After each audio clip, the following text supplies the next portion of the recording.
The Dorkening and all affiliated shows are not intended for anyone under the age of 18. The following may contain discussions or scenes that have adult situations, graphic violence, nudity, strong sexual content, and graphic language.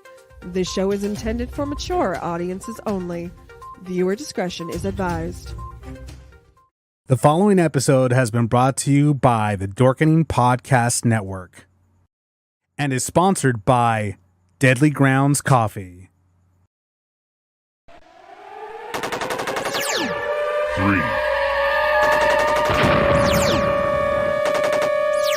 2, 1.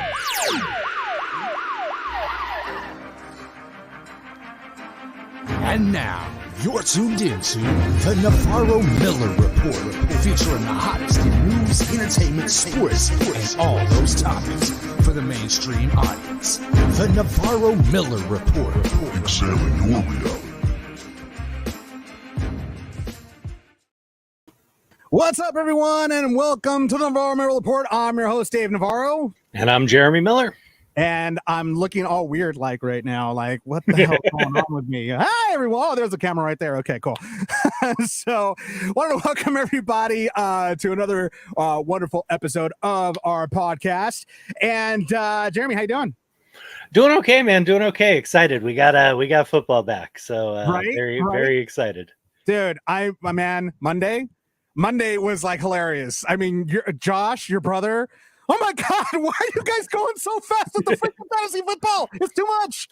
You know, it's my favorite time of the year, fantasy football time. It's my time to, put you in your place and let you know, where you stand, which is, behind me in the pecking order. And then you wake up. That's beautiful that you have dreams like that. It's good to strive for dreams because when I'm champion of the league, as I, meant to be, I will be lowering this over you.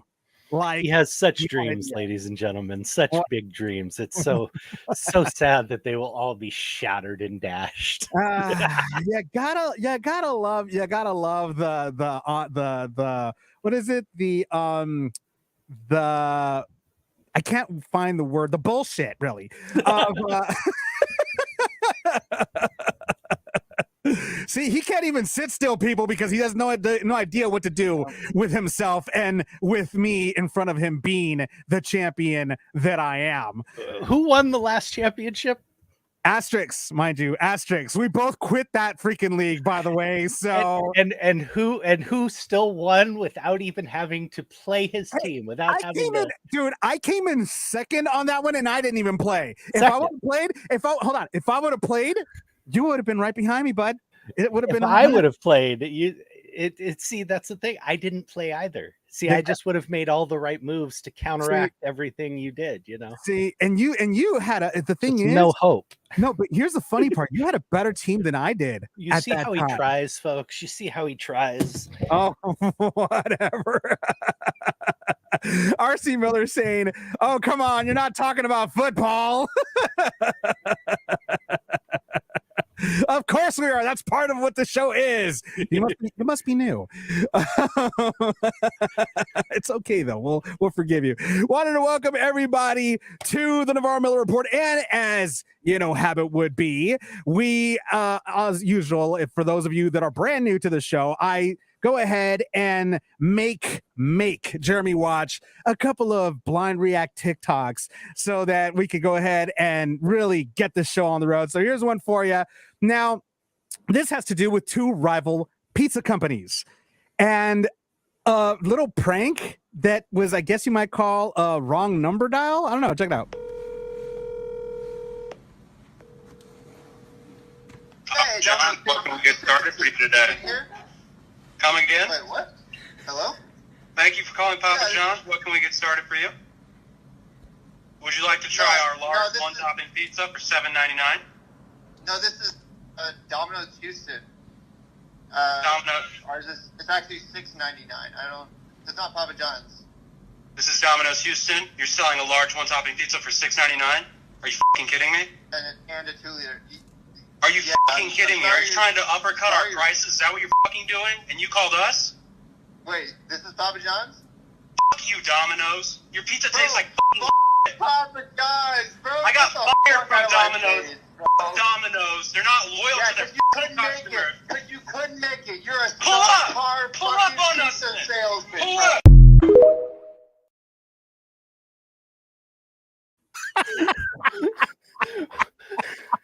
What the hell is that? What is this? East Coast, West Coast? What the hell? He's like, pull up on us. Let's go, son. It's a fast food pizza place. Chill out, folks. Oh my God. Hey, John Price, how you doing? Says Dave and Jeremy. Hi from Arkansas. Hey, John, how you doing, John? Oh my God, that was hilarious. Okay, so this is it sounds like such a gang rivalry. It's so funny. I love it. Oh my God. Okay, so this next one. Oh my God. And welcome everybody that's watching us on TikTok right now. One Nation says dramatic dominoes. Or dominies.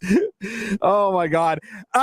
This next one actually kind of reminds me of something you would say to somebody, Jeremy, to be perfectly honest with you, knowing how much of a nice guy you are to really stupid questions. Check it out. Hey there, y'all moving in? No, ma'am. We just wanted to see what our stuff would look like inside this house, and once we see, we're gonna move it back to our place.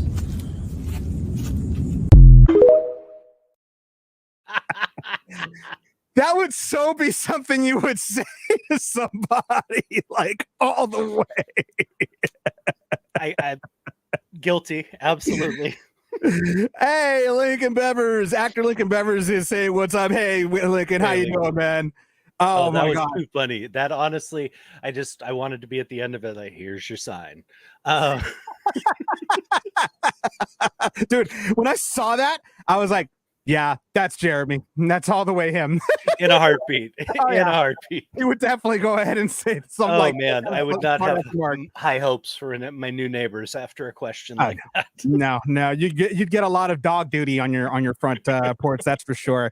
This last one, now, Jeremy, as a chef and as a Caucasian male, this, you tell me if this is true or not. I don't know. Go ahead and check it out.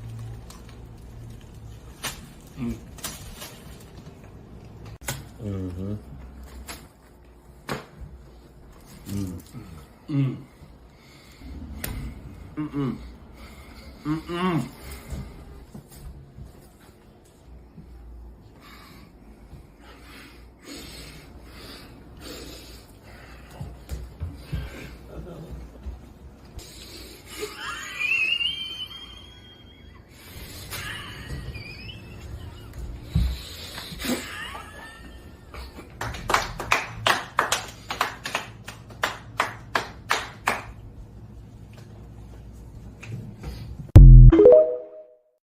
I'm terribly confused. You didn't see the first part, what it said?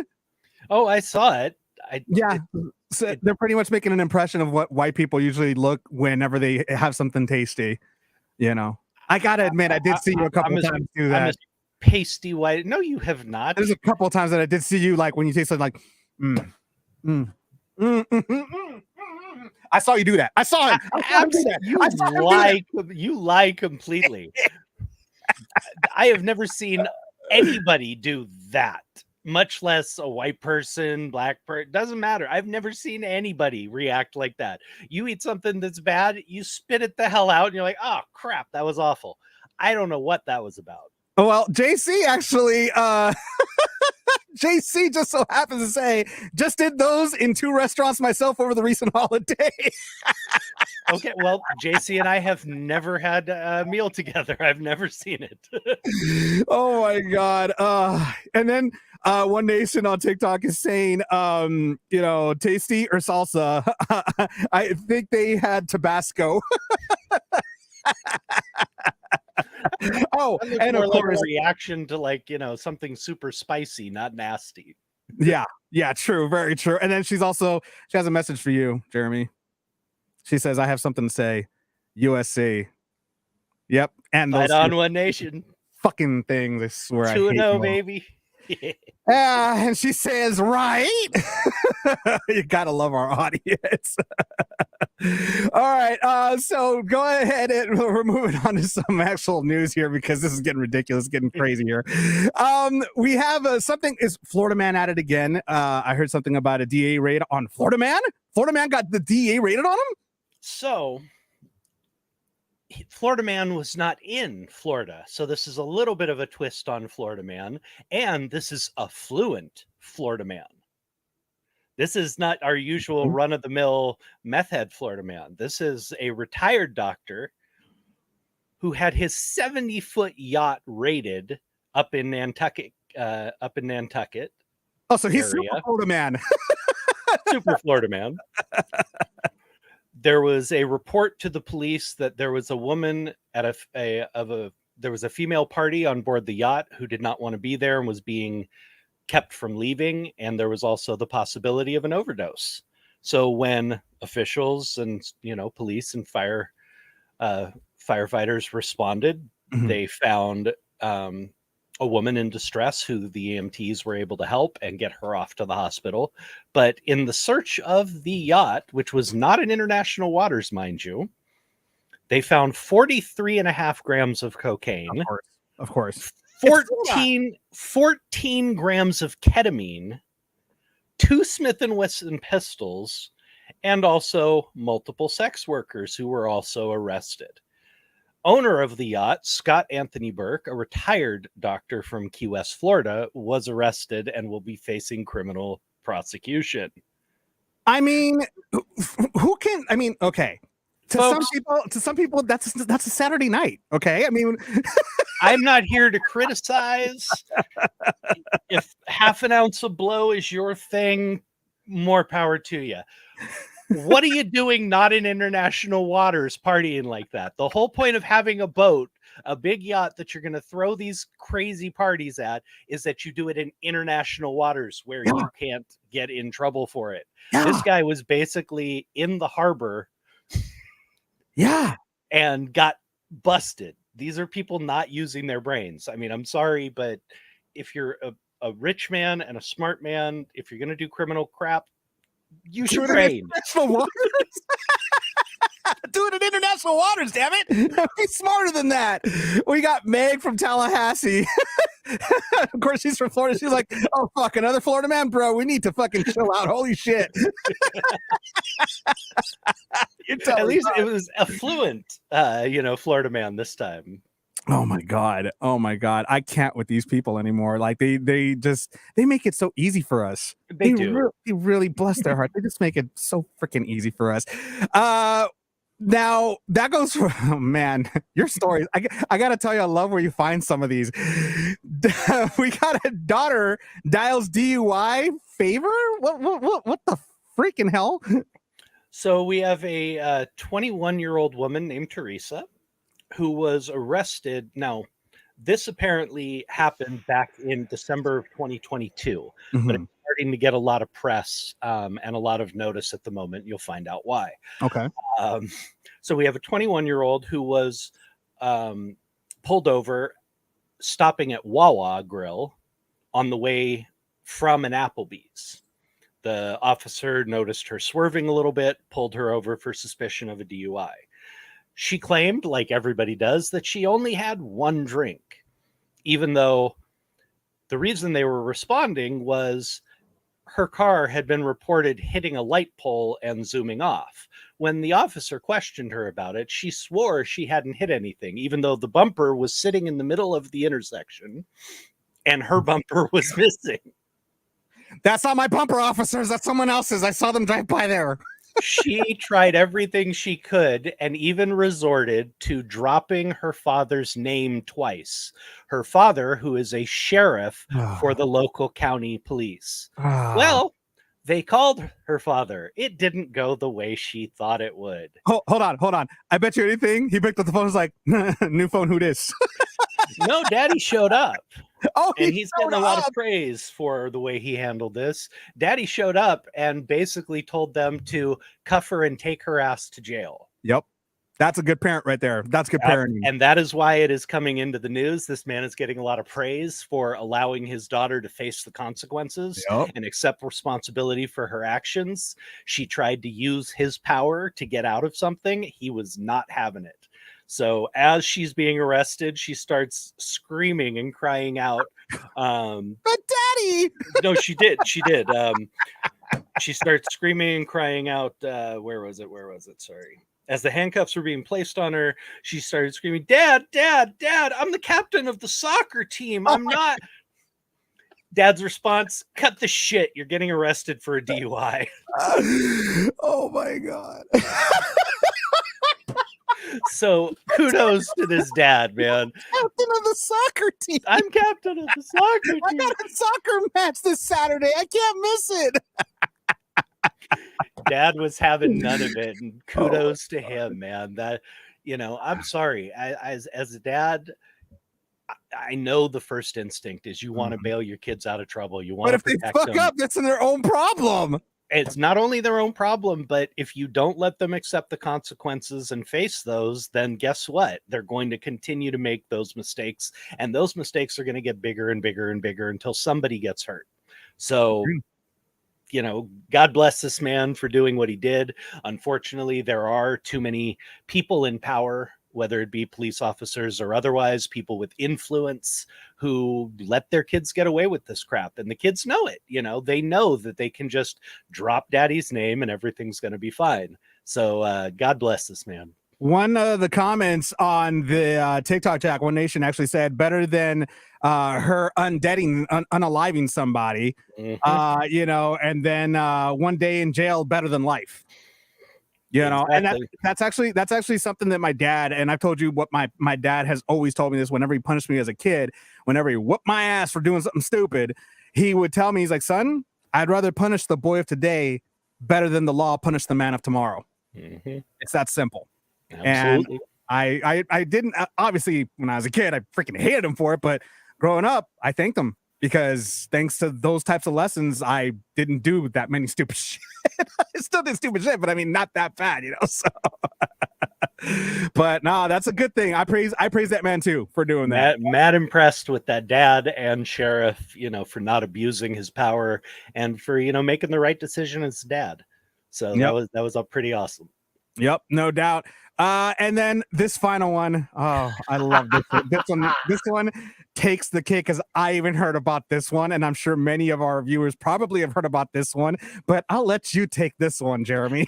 So this one is definitely going into our Hall of Fame. I think this is right up there. I think this is right up there with Florida man who had called the police because his meth wasn't pure. And he wanted to file charges against his dealer. I think this is really right up there.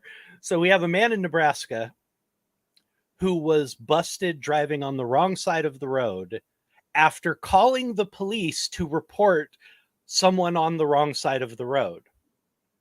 He was so messed up that he was reporting the legal drivers coming towards him, flashing their brights and honking at him. Oh my God. He reported them.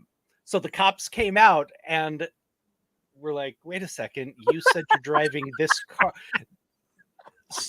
They literally pulled him over and he realized what he had done. Oh my God. The driver said he had his brights on me, man. He almost run me off the road.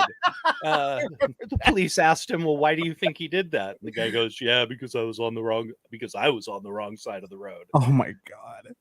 So the cops asked him if he was the one that called earlier, and the man said, yeah, because I thought somebody was on the wrong side of the fucking road. The officer responded, turns out it was you. No, and then I heard in the tape, he actually said, he's like, I'm a fucking idiot. He actually said that in the tape. He said what we're all thinking. I lost it when he said that. I was like, yep, you sure are. Calling 911 on yourself is a new one. Oh my God. I swear I saw that video and I was like, and I'm glad you because I completely forgot about it because I saw it earlier this week. And I'm glad you remembered it because this one. There was no way I was letting that go. This one takes the cake. This one is Idiot Hall of Fame material 100%. Loved it. Oh my God, we got some more really cool stuff to chat with you guys about, including we're going to talk about Danny Masterson getting 30 to life and the people that were actually trying to look for leniency for him right after this. Everyone thinks because you're a zombie, you don't know good coffee. Well, they're wrong. There's only one brew that gets my seal of approval. Deadly Grounds coffee is my guilty pleasure. The aroma is so intoxicating. It brings all of my neighbors out of the woodwork. Deadly Grounds coffee. Coffee to die for and zombie approved. It's good to get a little deadly. Use the front door! Oh, they're so disgusting. I'm just waiting for one of those zombies to call the cops on themselves and be like, "Officer, there's somebody chewing on my arm." Oh, no, even the zombies are smarter than that. Even the zombies have more brains than that gentleman. Well, they don't use the front door though, so. Coming on to some entertainment news. As we all know, Danny Masterson was sentenced for 30 to life for multiple rape accusations, and he was charged and sentenced. But there were some friends actually that were actually sent letters into the judge basically asking for leniency. Some of those friends included Ashton Kutcher, Mila Kunis, and a lot of the other co-stars from that 70s show and other people that know him, basically saying that Danny's a good father, he's a good husband, to just show some sort of leniency when it comes to sentencing, because they all knew he was going to prison anyway. And basically Ashton also said that, you know, he's not a danger to society. You know, he's not currently a danger to society or something around those lines. It's tragic what happened to this man. Very talented actor. He made a lot of mistakes when he was in his 20s, like we all do, but he made the worst ones. And it's hard to feel bad for him because, you know, if you feel bad for him at all, simply because of the victims. And Leah Remini, she's I believe that's how I'm pronouncing her last name. Remini, yeah. She basically was like, Danny basically said that she was at the front of these accusations. She was the one that was pretty much pushing for these people to come forward and take him to court for this. And her and the victims are very satisfied with the verdict. They're very satisfied with the sentencing, and they were very vocal about it. Again, it's tough. I mean, many people like Ashton, people like Mila, people like Topher Grace, all those people that were on that show with him.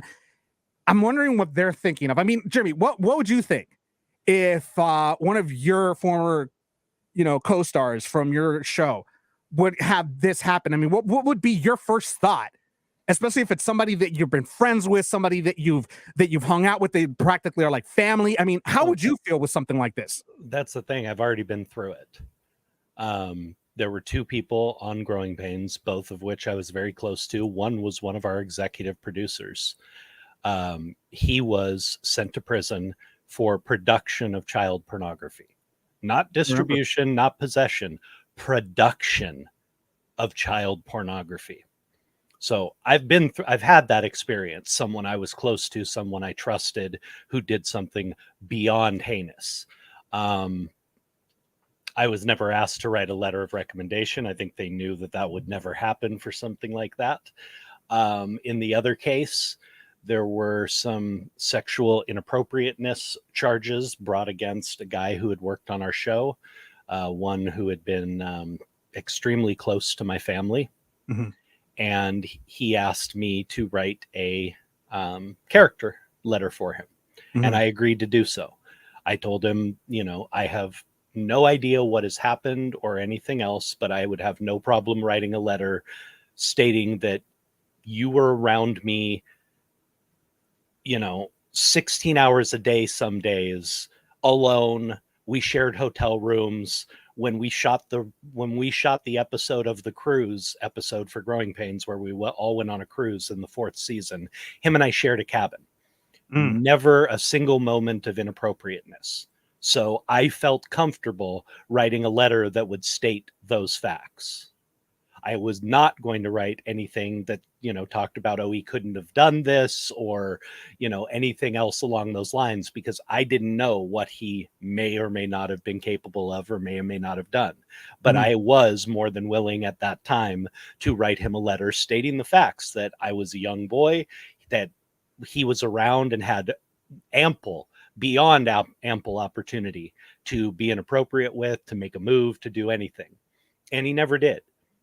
Now, that doesn't say he didn't do what he was accused of. He did jail time, and apparently the proof was enough, but he never did anything to me. So I didn't mind writing that letter.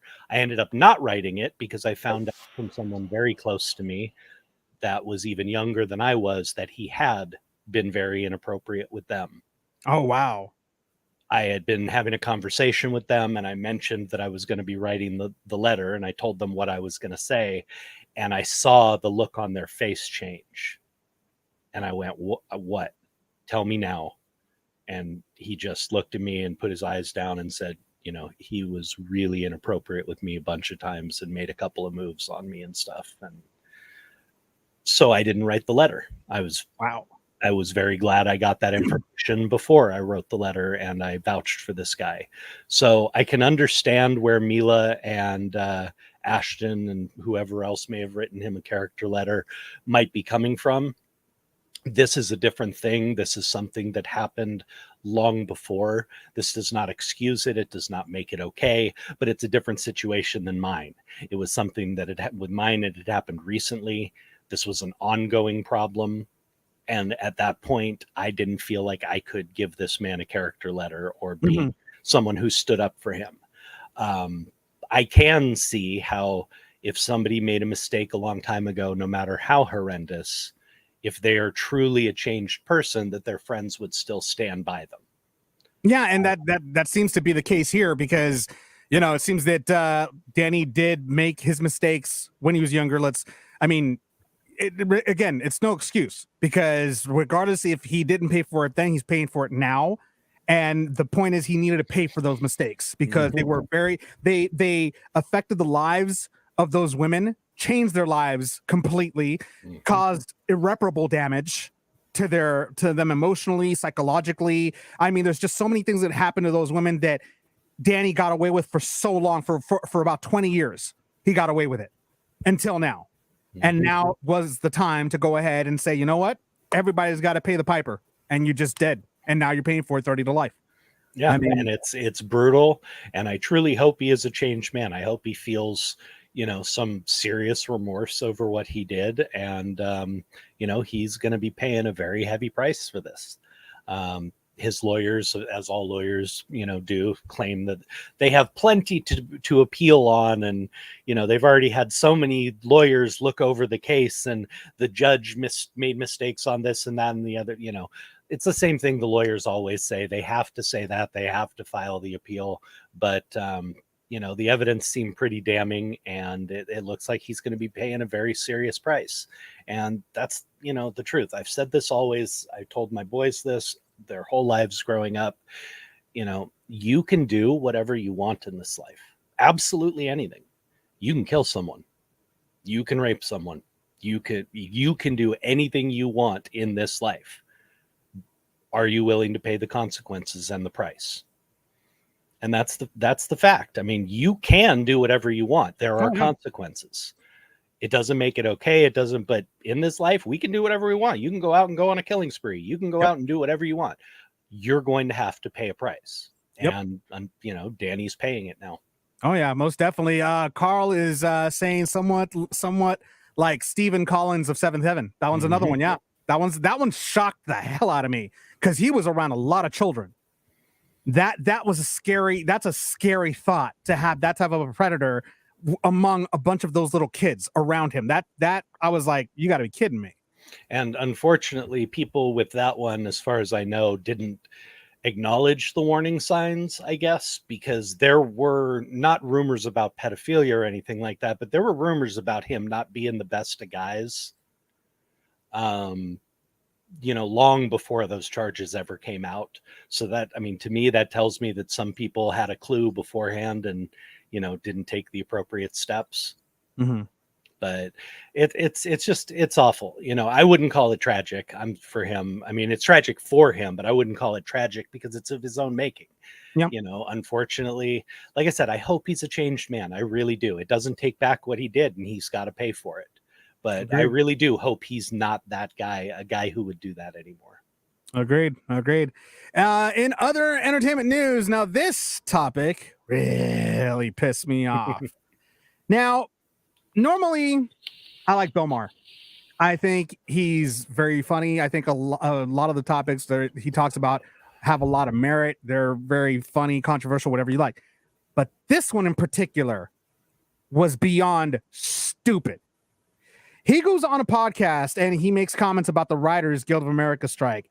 He goes on to say they're asking for a lot of things that are like kooky. What I find objectionable about the philosophy of the strike is it seems to be they have really morphed a long way from 2007 strike, where they kind of believe that you're owed a living as a writer and you're not.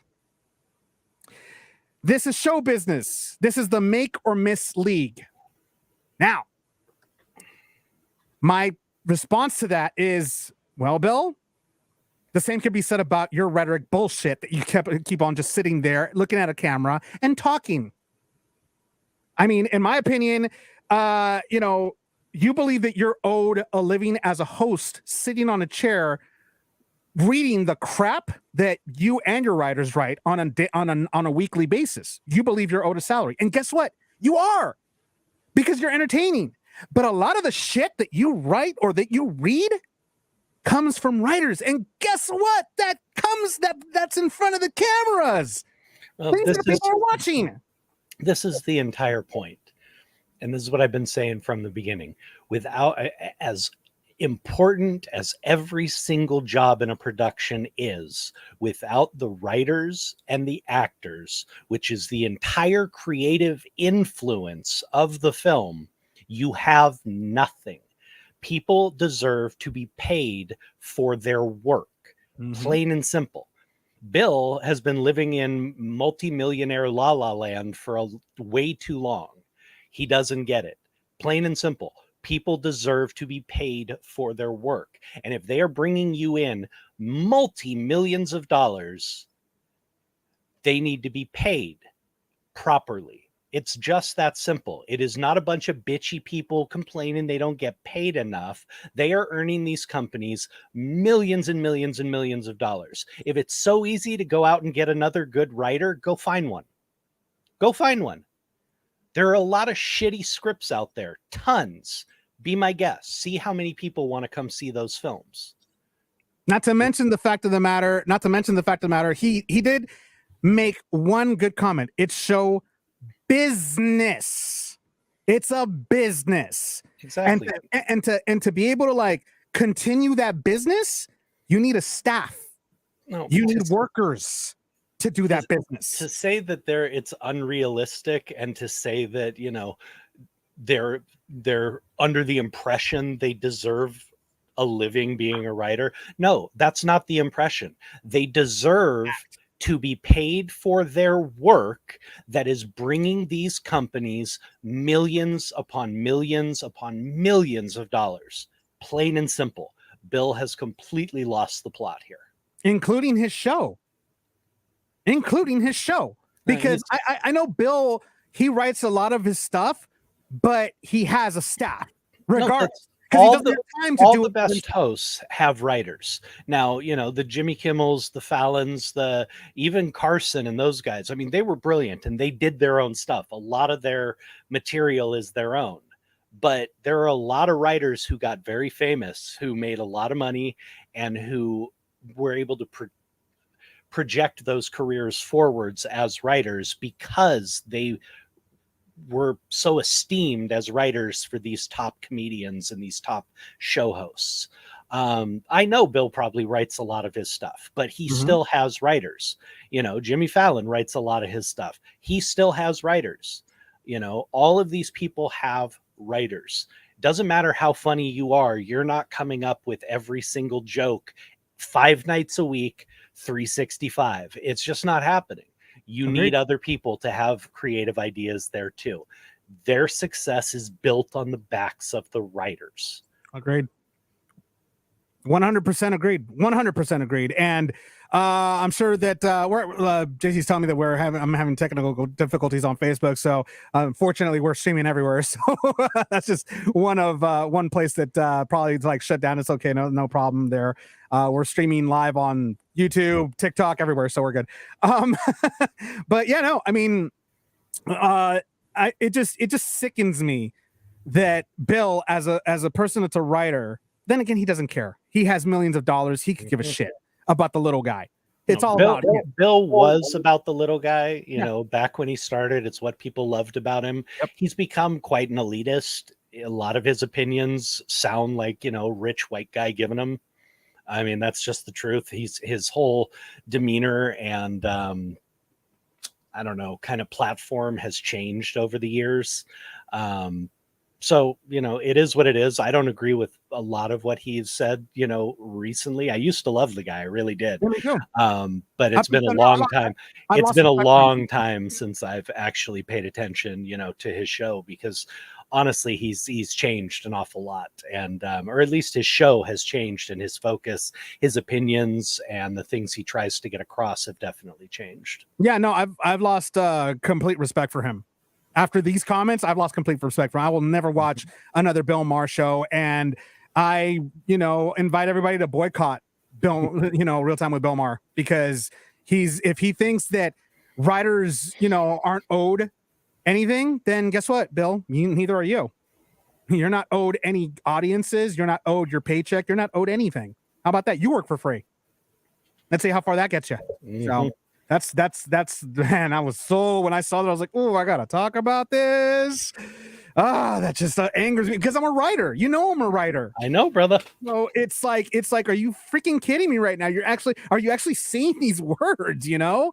But I digress. Moving on to some other entertainment news. Speaking of, you know, late night host, Jimmy Fallon went ahead and apologized to his staff members via Zoom after a Rolling Stone magazine article came out, basically saying that a lot of staffers in his office called it a toxic work environment. And a lot of people were saying that, you know, looks like, you know, it's going to be another Jimmy Day or something like that. They were actually coming up with a phrase for the day if he's in a bad mood. And he would actually lash out at people. He would go off on them. And some people came out, you know, and said this. So he at least took accountability and went ahead and apologized to any staffers he might have, you know, wronged or whatever. Granted, you know, I hear the hushed tones of the publicists telling them to do so, but you know, I mean, that's just my guess here. What do you think, Jeremy? Well, I'd say that's probable as well.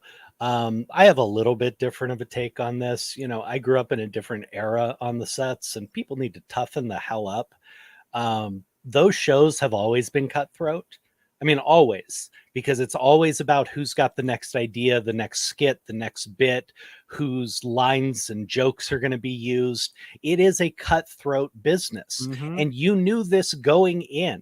You know, all these people, you know, I had such mental stress over it, and they're looking for a cash cow. Who freaking who? Yeah, seriously, you are in a high pressure, high stress business where you literally have to come up with brilliance on a daily basis. You chose that job. You got into this career. Now, does he have the right to just be berating people left and right and everything else? No, of course not.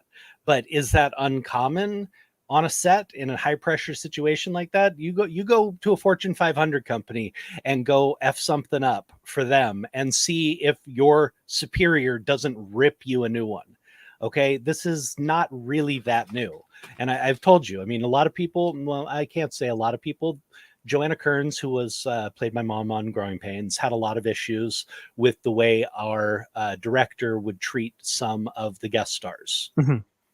I didn't have much of an issue with it because he was very good to them as long as they did their jobs. If you showed up on Wednesday and we'd been working and rehearsing since Monday, and you only have 2 or 3 lines and you show up on Wednesday with the script still in your hand because you don't know your lines, he would rip you a new one. I mean, right there in front of the crew, everybody, he would kick your ass all over the place and maybe kick you off the set and get somebody new. Because you were not doing your... They prepare you for this in high school. If you like have an assignment and it's due the following week, guess what? The teacher expects you to fucking have it due the following week, or else you fail the course, and the teacher will berate you at the same time some of the time. I know this from experience. Like I said, I mean, no one else ever voiced any issues about it. And I personally thought he was not that out of line because it only happened to, guest stars who were unprepared. People who came on and instead of doing their jobs were too busy over by the craft service table, chatting with people, too busy on their phone, talking with people, that was the stuff he couldn't tolerate, and he would go off. And I never saw it as inappropriate. Some people did. And times have changed, but seriously, if you're going to be in a high pressure business, you need to suck it up seriously, because that's the nature of these type of jobs. You have to bring it every single day. And that is a lot of pressure. Go ask the people who worked for Steve Jobs and worked at Apple during the, 107-hour weeks and stuff like that. Now, you choose a high pressure industry and then you want to bitch that you're under too much pressure. Now, that is the pure definition of showbiz. That is show business right there. High pressure situations all the time. I mean, that's just the way it goes. If you're not prepared, they will recast and hire somebody else. That's just the way it goes. There's just no if, ands, or buts. If you don't like it, tough. You shouldn't have chosen this job. This isn't the job for you. Go work at a no offense to anybody that does call centers or anything like that, but go work at a call center. And even call centers are still high pressure too. I mean, even those are high pressure. But that's just the job that you chose to be in. That's what it is. That's the bottom line. So at least like I said, it definitely doesn't excuse him, berating people and things like that. If that was really out of hand or he was doing that often, that of course is not really excusable. But being short with people, constantly putting pressure on them to do that's not a toxic work environment. That's a high pressure work environment that is extremely normal in a lot of fields. Because they're also pressuring Jimmy too. Okay. I mean, he's under intense pressure from the people above him. Yeah, 30 Rock is all over him all the time. They're constantly making sure that he's doing the job that he was hired to do. And if he can't do it, there's thousands of others that are lining up to go ahead and take his place. So they want to be confident that he knows how to handle his team, just like Jay Leno did, just like Johnny Carson did. All of those guys before him, they all knew how to handle their team. And if you can't handle your team, then Jimmy seems like a nice guy, but and because I think he seems like a nice guy, people probably think they could walk all over him because he's a nice guy, because he looks like he's a nice guy and he looks like somebody that wouldn't fight back. So that's why it was shocking to me when I heard this. I was like, really? Jimmy Fallon of all people? The guy's like the nicest freaking dude. He's, every single celebrity that's come on the show has said nothing but great things about him, saying that, oh my God, the difference between you and other late night show hosts is that you actually enjoy, having us and are cool with us and have like a fun atmosphere, instead of being so serious. I hate to bring this up, but to make a comparison, that's the thing, is you just never know how people are with their staff. Don't judge someone on how they treat their equals. Treat them on how, judge them on how they treat the people below them, on the ladder. Yeah, well, look at Ellen DeGeneres. That's what I was bringing up. Yeah. Every celebrity who ever went on there had nothing but rave things to say about her and how wonderful. And her crew was ready to quit en masse, at one point, because it was so miserable working for her. So you just never know. I mean, that's the truth. Performers are paid to perform. And, the truth is we're good at putting on the mask. So if we don't want you to know it, you probably won't. Those are true facts. In other entertainment news, your pal, Robin Thicke, was caught publicly intoxicated. Didn't get arrested or anything like that. He was just really drunk, and they were filming him. He was out with his fiance, April of Geary. And basically the way they filmed it, and you know, Jeremy, you know Robin and everything. I just the reason why I'm talking about this is because he is a friend of yours, and I want to make sure that you have something to say about this as well.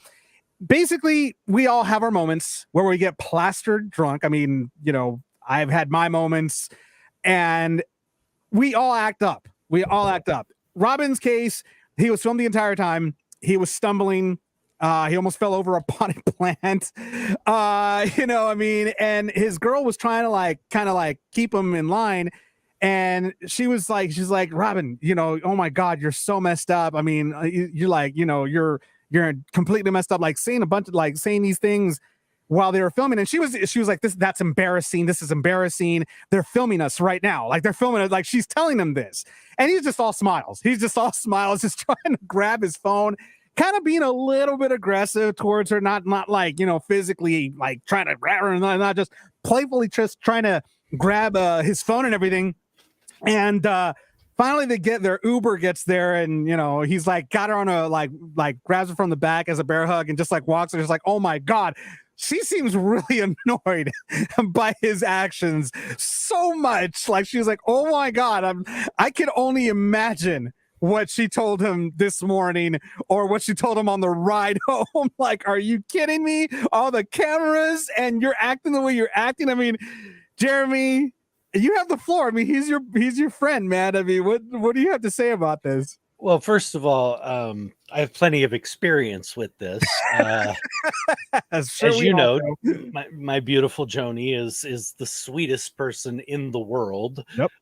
But, you know, even before it was a problem, she didn't like dealing with me when I was a total drunk, you know, sloppy drunk a-hole. I mean, that wasn't, you know, it's not fun for anybody. Nobody likes dealing with their significant other when they have had way too much. Oh yeah. So it's, you know, I can't fault her in any way, shape, or form because it's not pleasant.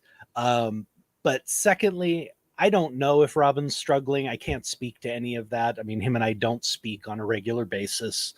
But again, anybody who drinks and anybody who has drank on a regular, I'm not saying you have a problem or you're an alcoholic, but anybody who goes out and has drinks has probably gone too far at least once or twice in their life, you know, and every one of us who has done that has plenty of moments we wouldn't have wanted on camera.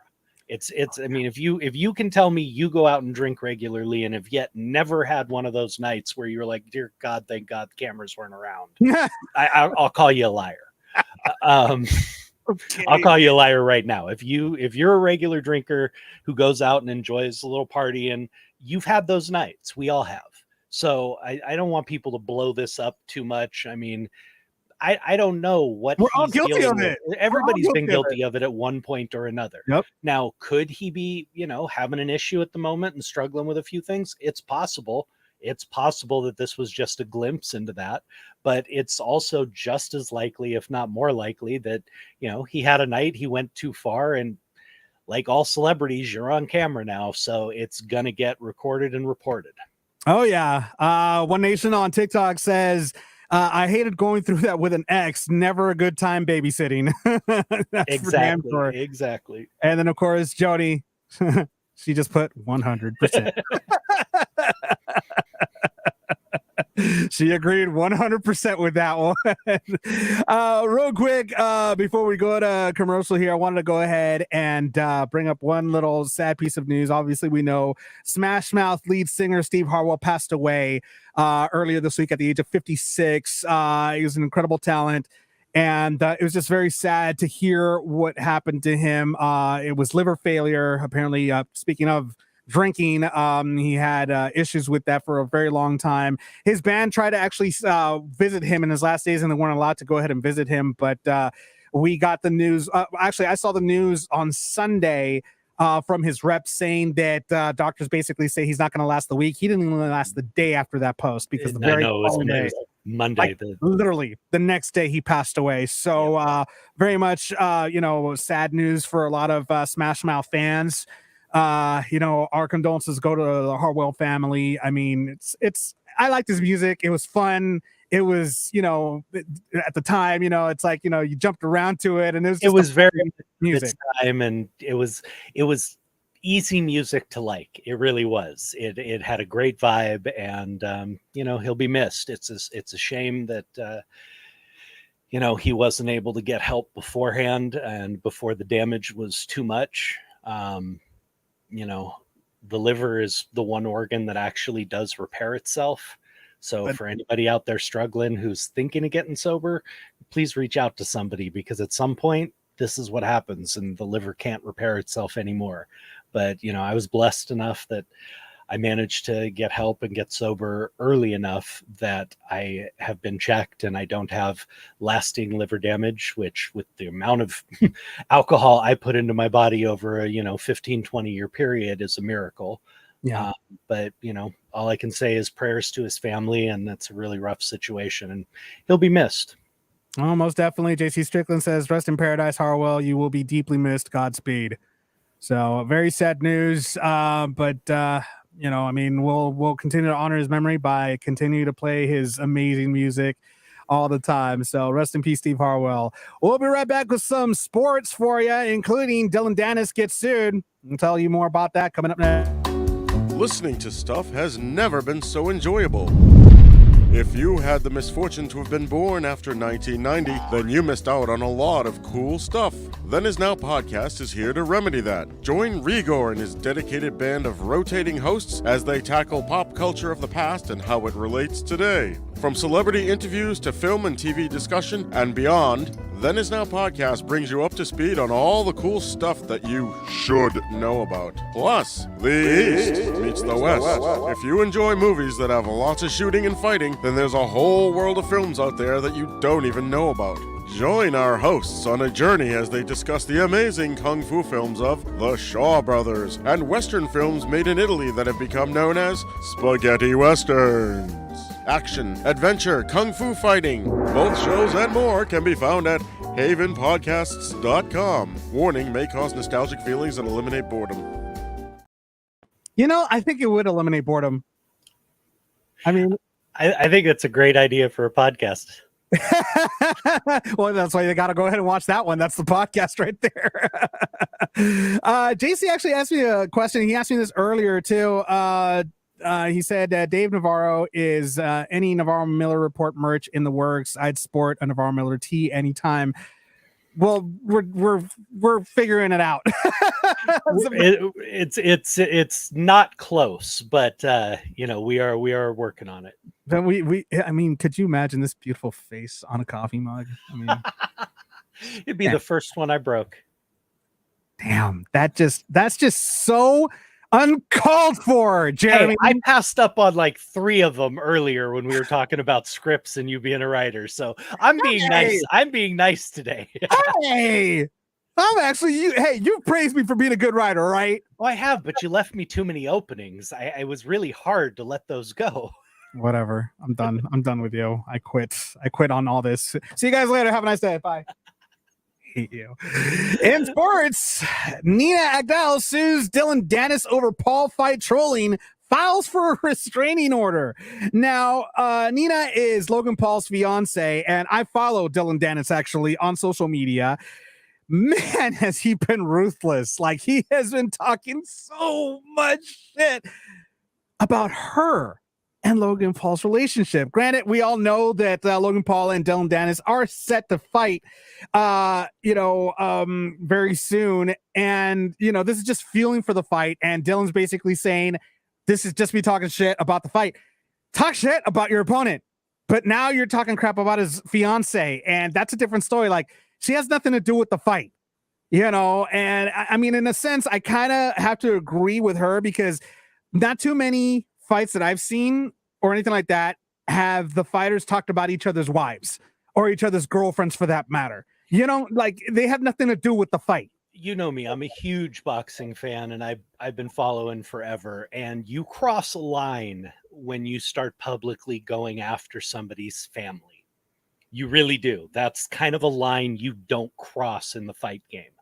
Anything else to hype a fight is fair game. It really is. You can say whatever you want about your opponent, his managers, his trainer, but when you start talking about the family, you've crossed the line, and it doesn't usually go well. You know, I'm not a fan of the Paul brothers, but I'll tell you right now,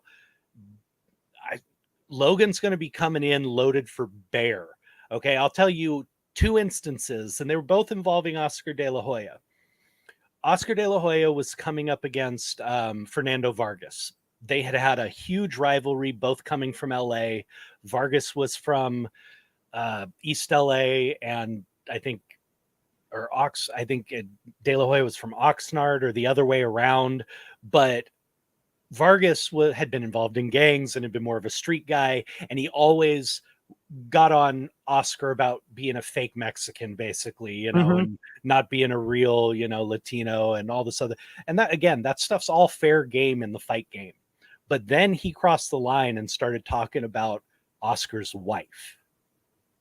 And Oscar got pissed. You could see it in the press conferences. He basically told him, you have questioned, that you have insulted the 2 things I love the most in this world, my heritage and my wife. And I'm going to fuck you up, was basically how he destroyed. I mean, I saw him come out. I was a fan of, De La Hoya. I saw him come out with a fire I had never seen him come out before. I mean, he reminded me of like Camacho and those guys back in the day. He was on fire. And then Ricardo Mayorga, who had a big mouth anyway. This guy loved to piss people off and then get his butt kicked in the ring for it. But he actually made really derogatory comments directly about Oscar's wife and like him, him screwing her and all this other. I mean, he got real. Was this Shayna Moakler? It might have been. I think that during that time he was married to Shayna at that time, I believe. I don't know. This would have been 15, 20 years ago when he was really in his prime. But Mayorga really crossed that line with him as well. And De La Hoya beat him senseless in like 3 rounds or something. And De La Hoya was not known for short fights because he wasn't a power puncher. I mean, he had hard shots, but he wasn't known for knocking guys out in round 1. He literally disfigured Mayorga's face, in 3 rounds. You don't go after a guy's family. Agreed. That is crossing a line. Now, does it rise to the getting a restraining order and suing, for $100,000? I don't know about that. Well, Logan Paul's not the one that's suing. It's her. She's the one that's suing. The reason why, actually, there is a reason why to that, actually. According to TMZ, it says Agdal added in the suit that many of Danis's other posts have upset her, including a tweet he made on August 28th that she says showed a video of her from more than 6 years ago where she talked about, quote, her desire for intimacy during a period of celibacy. She claims in the suit that the vid had been stored deep in her Snapchat archive, quote, suggesting Danis had hacked her personal account or had obtained the private video from someone who had done so. She's asking for unspecified damages in the suit, but wants no less than $150,000 per violation of the federal law prohibiting the sharing of intimate images. So that's mainly why she's asking for that lawsuit. I mean, I don't know. And then this is a new law that's out there, and there was actually just a major case about this within the last month that was decided, and a woman was awarded like $100 million against a man who had spread her intimate pictures all across the internet. So if this was an actually intimate picture, a boudoir photo, a lingerie photo. No, it was a video. It was a video just her saying that, Then this is not an intimate photo that would qualify under that law. Now, does she have a point about the possibly hacking thing? She may have some legal ground there, but under this new law with the sharing of intimate photos, that is not an intimate photo. That doesn't fall under the designation. So she has no legal recourse there. On top of that, well, I mean, she also filed a restraining order, and Dennis, his response, he actually tweeted about all this, saying, quote, Nina Adgel has filed a massive lawsuit against me. She filed a restraining order against me and is seeking prison time. So the fight is in jeopardy if I'm in jail. This is actually wild, but I won't stop. F the system, come get me. Logan Paul is a dead man walking. Now, he's a little mistaken there because there was no talk about jail time, just the lawsuit itself. So, but he's still, you know, he's still gonna, Dylan's just gonna do Dylan. He's just gonna continue to talk shit because that's just what he's gonna do because he wants to feel the fight. That's all he wants. But I guess we'll just see what happens next, and you know, we'll see. I'm actually looking forward to that fight. I want to see what happens if Logan, if Logan has the same De La Hoya fire in him. You know, but we'll see, man. It's you don't cross the family. We'll see. Our final story before we take off here. NFL season is here tonight. Actually, right now, I believe. Oh no, last night. It's Friday. Say it's Friday night. There is no football tonight. I keep pulling out the weeks off for me. This is the night all the Texas people are at the high school football game. Yeah, you can't have the NFL going when they're not home to watch. No kidding. It's not me ragging on. That's the truth. I mean, that's truth. High school football on Friday nights is religion in Texas. Well, that's why they had the TV show Friday Night Lights. So, so last night was a shocker. I mean, not to you, but for many people, it was a shocker that Kansas City lost by 1 point against Detroit. By 1 point. That was just by 1 point. But still, that still speaks volumes on how Detroit performed, though. I mean, against a championship caliber team such as Kansas City. No, it definitely does. As you and I talked about a little beforehand, you know, Detroit really kind of came on strong at the end of the year last year. They only missed the playoffs by one game. If they had won one more game, they'd have been in the playoffs. This is a team that it hasn't won a home opener in 6 years. Yep. Hasn't won their opening game in 6 years. This is huge for this franchise. And to do it against the defending world champions was gigantic. Now, again, you got to temper it a little bit because Travis Kelce, the man who Kansas City's offense revolves around, who every play goes through in some form or fashion, was unable to play. Yep. And on top of that, KC's top defensive lineman, Chris Jones, was not available to play either. So those are difference makers. Those are guys who could have changed the outcome of the game. I was not terribly shocked to see a team that is as strong as the Lions, because I believe they're going to have a very strong year. I wasn't that shocked to see them beat a depleted, Kansas City. But it's really cool to see. I mean, it's one of the things I do love about the NFL is parity. They do their best to try and make sure that, man, if you sucked for the last couple of years, we're going to do everything we can to get you to the playoffs in the next 3-4 years after that. You're going to get the top picks. You're going to get all the advantages. And it makes for some, more interesting football rather than watching the same three teams, dominate every single week. So I thought it was a great game. I watched the whole thing. It was a lot of fun. And, again, I don't like taking anything away from Detroit, but DeVarius, I think his first name is DeVarius Toney, who was the receiver for Kansas City, had 4 dropped passes, 4 on the night. 2 of them open field, downfield, touchdown passes. Like he had nobody within 5 yards of him. All he's got to do is catch the ball and run another 20 yards and he's got a touchdown.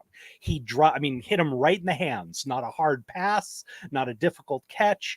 And he dropped them. So that's a little worrisome. He's certainly not one of their top receivers, but he was expected to be a strong backup or number 2 or 3 man.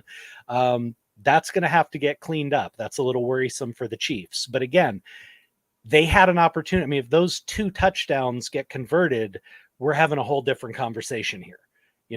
We're talking about how well Detroit played, but still lost. So. No, I have to agree. JC actually asked a really good question where the NFL is concerned, generally speaking, who are each of your top 5 teams? Now, JC, I don't know if you mean top 5 teams as far as our prediction for the Super Bowl or top 5 teams as far as favorite goes. As far as I'm concerned, I mean, my top team is always going to be Green Bay Packers. That's going to be my top team. Are they going to make it to the Super Bowl? More than likely not. They are in a More rebuild. than likely not. Dude, give me a little credit, okay? They're at least going to probably make the playoffs. But honestly, we don't know. We don't know. I mean, Jordan Love, he's got incredible talent. He was under the tutelage of Aaron Rodgers, which isn't saying much because he probably didn't teach him shit. But he still has a little bit of talent. Am I a little concerned with his power game? Yes, absolutely. I don't think he's got that throwing arm. I really don't. But we'll just have to see how the season progresses. Literally, Green Bay right now is in rebuild mode. They are rebuilding this complete season. They let go of a lot of their top tier players throughout the year, and they're just rebuilding from this point up. So therefore, this is not their year. Probably next year probably won't be their year either. But give them a couple of years, we'll see what happens. In my opinion, obviously, Kansas City is more than likely going to make the Super Bowl. San Francisco right behind them. I hate to say it, but probably the Jets. They have Aaron Rodgers and they have a lot of talented players on the Jets team right now. Detroit's looking pretty good. They're looking pretty hungry, and I hate Detroit. You know how much I hate Detroit. They're our rivals, but I got to give it to them. And then I think finally I would have to say with the Cowboys. That's some decent picks. I personally, as I've told you guys before, I don't really have an NFL team anymore. I was a huge Rams fan. Went to games as a kid, loved the Rams, even though they broke my heart all the time. And when they moved to St. Louis and then won a championship for St. Louis, I lost my interest in the team. And having them back, that same passion is not there.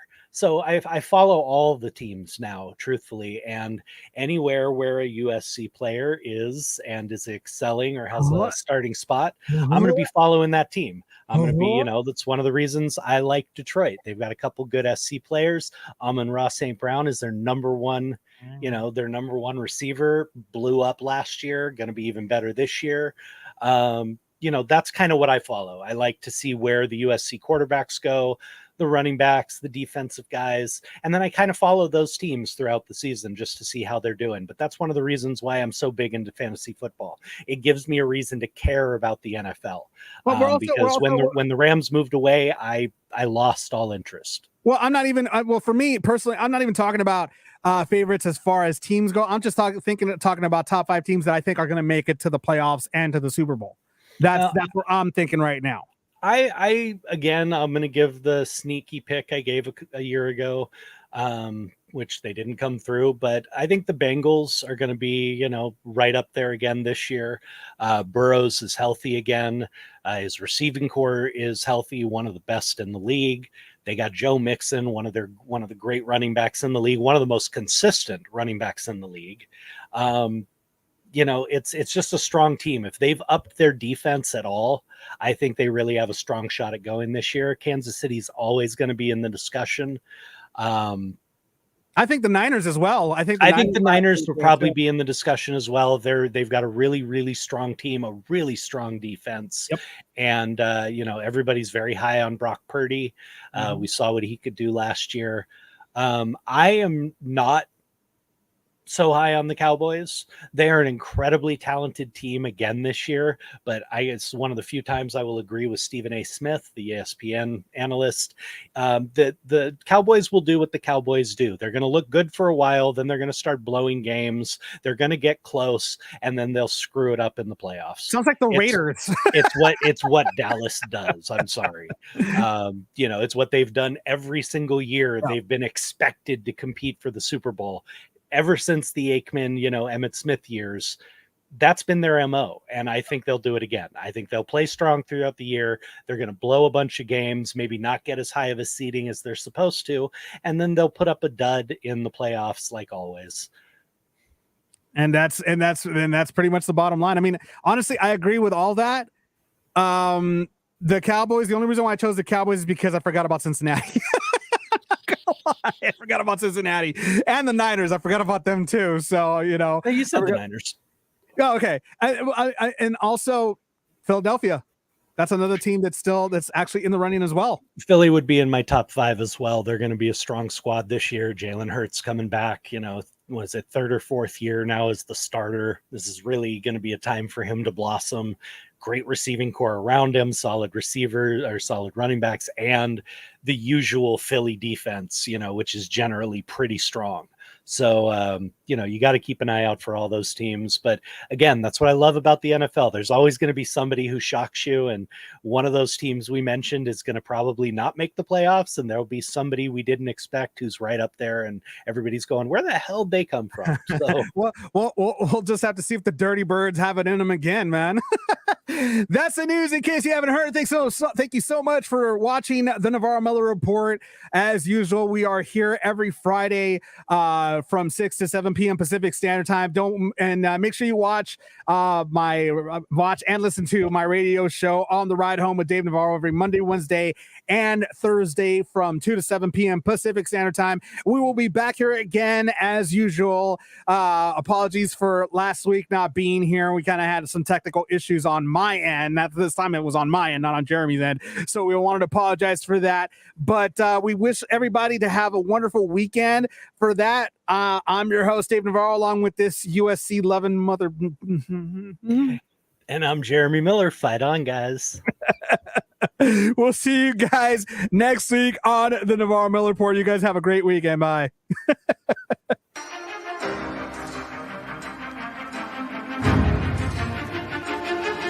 You have been listening to the Navarro-Miller Report.